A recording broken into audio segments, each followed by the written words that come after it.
If you have been playing Jtoh for a while, you have definitely noticed Jtoh fan game. It's been around for a long time. A Jtoh fan game is pretty much a game that is inspired by the style of Jtoh, and so they make their own game with that style. There are probably a lot more than you think, but if you actually take a look at some Jtoh fan games, you will see that almost nobody's playing them. Why is this? Some of these fan games are really good as well, and there's a lot of effort put into them, but still nobody's playing them.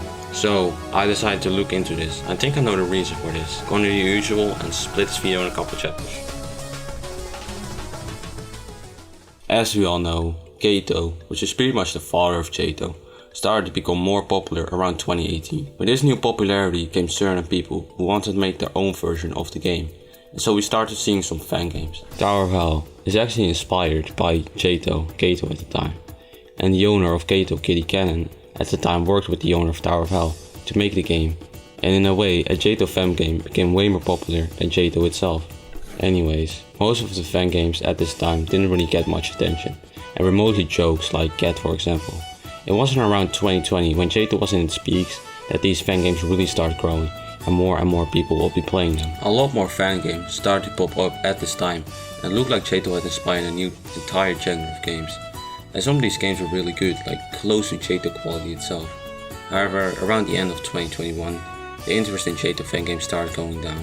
Over time, from 2021 to 2023, some fan games completely died, and there are only a couple who still get some players every day. But what caused this? Why did all these games out of nowhere decline? Like I said before, around the end of 2021, a lot of fan games started to decline. And I think the main reason for this is the decline of Jtoh itself. I have made 2 videos talking about this, so if you want to know more, I recommend you watch those. In those videos I discussed that less new players were joining around 2021, since a lot of big YouTubers who were introducing these new players started making different content. And because of this, Jtoh mainly started relying on its old loyal fanbase.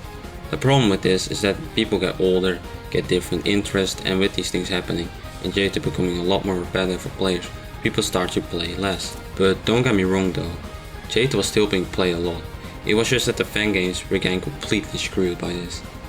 The people that still play Jtoh started playing fan games less, which brings me on to my second point, which is the content in Jtoh itself. Over the years, Jtoh subrooms and areas kept releasing, meaning that most players had enough content in Jtoh itself, and so they didn't need to play the fan game, since before around 2020 there was way less content in Jtoh, meaning that a lot of players wanted more, and so they started playing fan games. These days there are 9 rings and 8 zones, and I forgot how many subrooms, but it's a lot.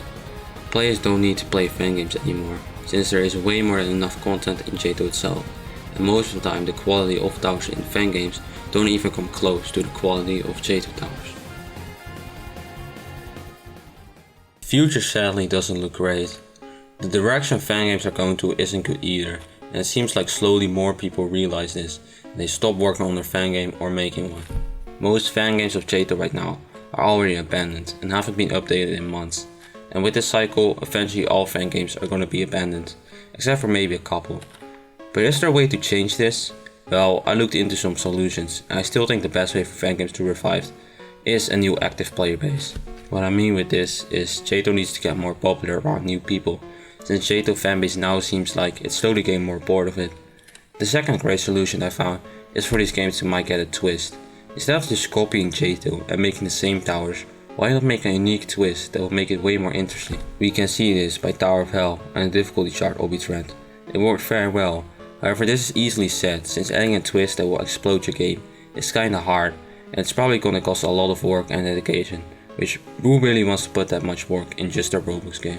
Also, if you have any solutions or ideas, make sure to leave them in the comments, and might be the best one. But right now the future of Jtoh fan games isn't looking too great, and if it keeps going down this bad, we might see the genre end not too soon. However, these fan games definitely can be saved, and there's proof of it. For example, a while back someone made Tower of Heck but with lava rising, and the game went viral. This just shows that the right twist or idea can make these games stand out, and we don't actually need to give up on them. Anyways, I will end this episode of Jtoh Controversial right here. Like, subscribe, and goodbye.